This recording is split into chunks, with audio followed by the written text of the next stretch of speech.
Presenta esta columna Bodegas Goyenechea, de San Rafael, Mendoza, para su línea de vinos Euforia, con sus etiquetas Red Blend y Rosado.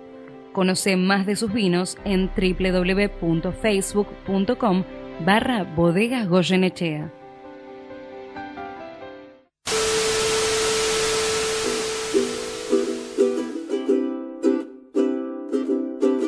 Apaga la tele. En Doom te damos un motivo para...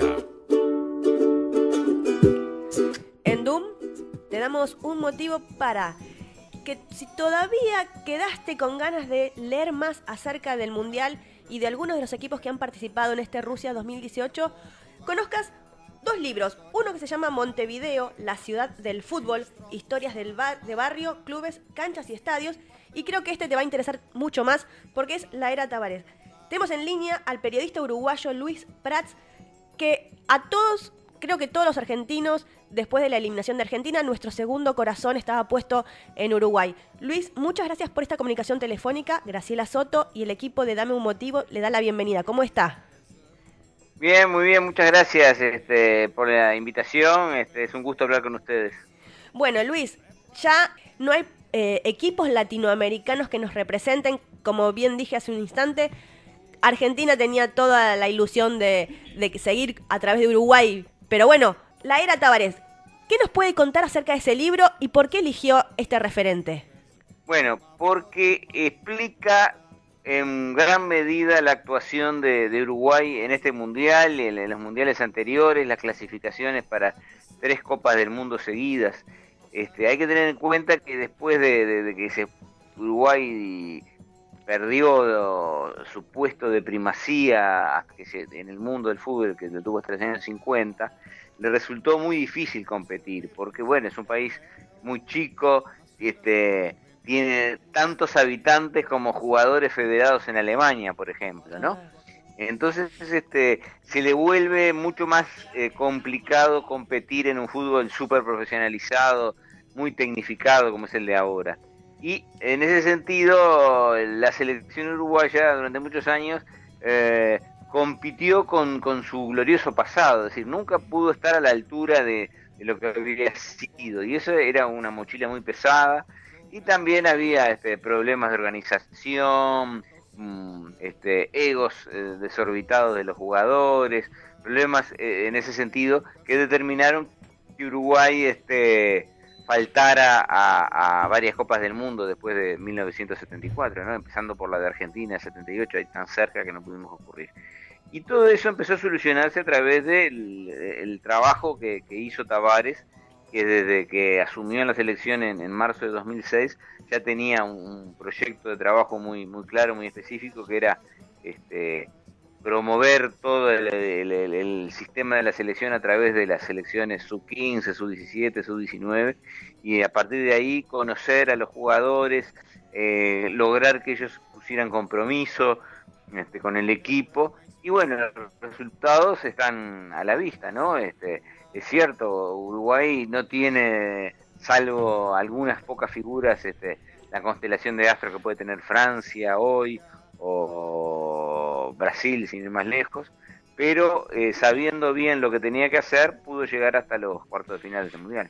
Luis, en el 2006 comienza la era del maestro Tavares. Y usted hizo todo este recorrido. Sí. ¿Cómo fue la investigación previa para llegar a hacer este libro, La Era Tavares? Bueno, yo había escrito antes un libro que se llama La Crónica Celeste, que es toda la historia de la selección uruguaya de fútbol, ¿no? Desde 1901 hasta... En la primera edición llegaba hasta el año 2000, pero resultó un libro muy bien vendido y empezó a coincidir también con los nuevos éxitos de la era Tavares, y entonces tuvo 6 ediciones actualizadas, es decir, el mismo libro agregaba capítulos con, por ejemplo, la actuación de Uruguay en el Mundial de Sudáfrica o la Copa América 2011. Al punto que se volvió un libro casi 600 páginas, ¿no? Nos pareció que para este momento lo mejor era hacer un repaso más específico y puntual sobre los años de Tavares, con el mismo estilo, con el mismo trabajo de investigación que había usado yo para la Crónica Celeste. Entonces ahí se recoge bueno, lo que pasó en cada torneo, los problemas que también los hubo y cómo se superaron, y la filosofía de trabajo y de juego que le fue imprimiendo Tavares a su equipo, ¿no? Creo que uno de los directores técnicos más queridos en Argentina, porque la gente de Boca lo recuerda, o sea, creo, incluso viéndolo en el banco, daba mucha ternura de ser casi como un padre, más que un director técnico con sus jugadores. Y bueno, yo creo que él, al ser fue maestro de escuela en algún momento, logró algo digamos, del espíritu docente. Entonces, él establece un ejemplo hacia los jugadores que lo siguen y lealmente, ¿no? En el fútbol es un problema el tema de los egos de los jugadores, ¿no? Porque muchas veces los jugadores son muchachos jóvenes que vienen de abajo y no tienen no están preparados para después convertirse en superestrellas con millones de dólares en la cuenta bancaria, y todo tipo de facilidades, ¿no?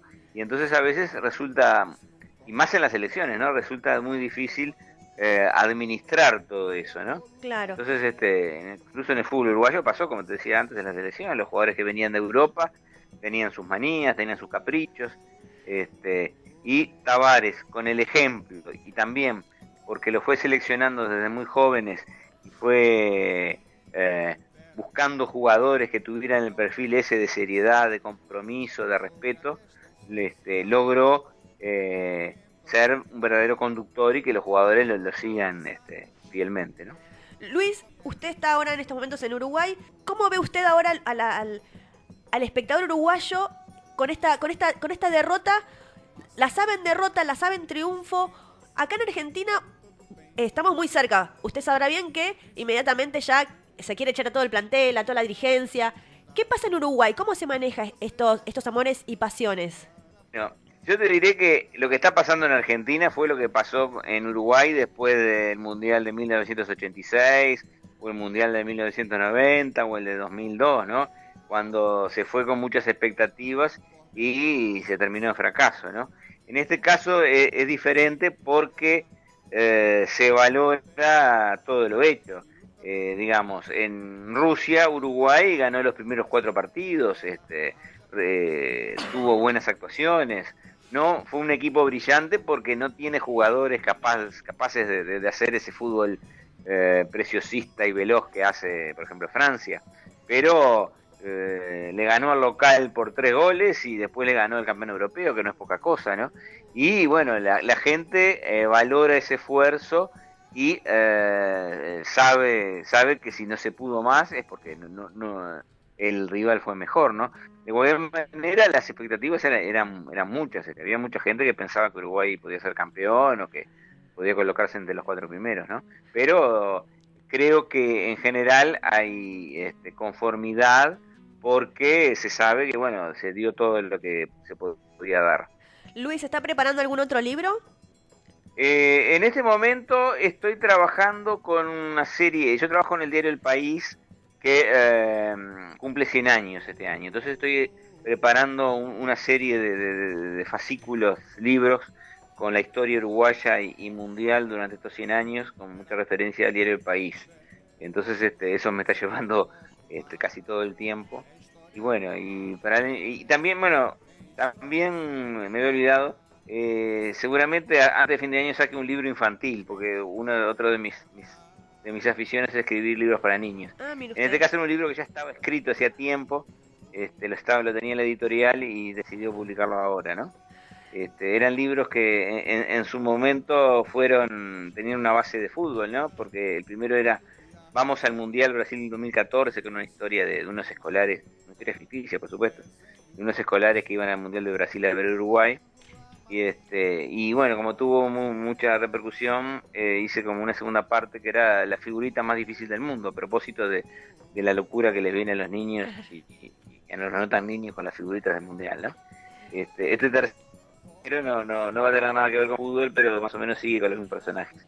Y es una especie como de diversión para mí, ¿no? Claro. No hay que investigar nada, sino bueno, poco utilizar la imaginación y en ese sentido dedicarse a escribir tranquilo, ¿no? Luis, Pero bueno, a mí me gusta mucho escribir, así que todo forma parte de la actividad, ¿no? y del oficio de periodista. Sí, sí. Luis, realmente un placer Así es. escucharlo. Muchas gracias por esta comunicación telefónica. Queríamos tener una persona, un uruguayo de primera mano que, bueno, ya con el título de su libro, La Era Tavares, era la persona idónea para que nos cuente lo que había sucedido ayer y para que nos cuente también un poco cómo se viven. Si bien Argentina y Uruguay son apasionados por el fútbol, hay otro sentimiento, me parece, los argentinos somos mucho más sanguíneos y tal vez los uruguayos a la hora de la hinchada son más pasionales, pero un poco más tranquilos, con una mesura que el argentino a veces se enloquece.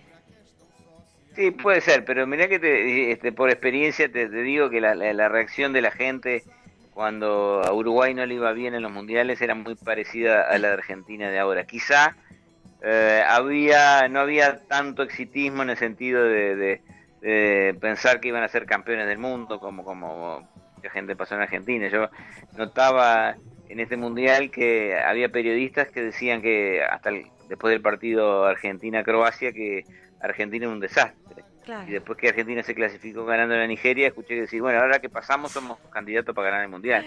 Sí, Era eso un nos poco pasa. contradictorio, ¿no? Pero bueno, forma parte también de ese mundo tan un poco esquizofrénico y pasional del fútbol, ¿no? Exactamente. Luis, realmente un placer haberlo tenido en el aire de Dame un Motivo acá en la ciudad de Buenos Aires.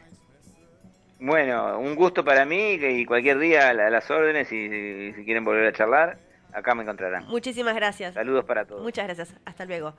Teníamos en línea al señor Luis Prat, periodista uruguayo, trabaja en el diario del País, autor del libro Montevideo, la ciudad del fútbol, historias de barrios, clubes, canchas y estadios. Y puntualmente hablamos acerca de su otro libro que se llama La Era Tavares. Tremendo lo de Uruguay en este mundial, ¿eh? La verdad que sí.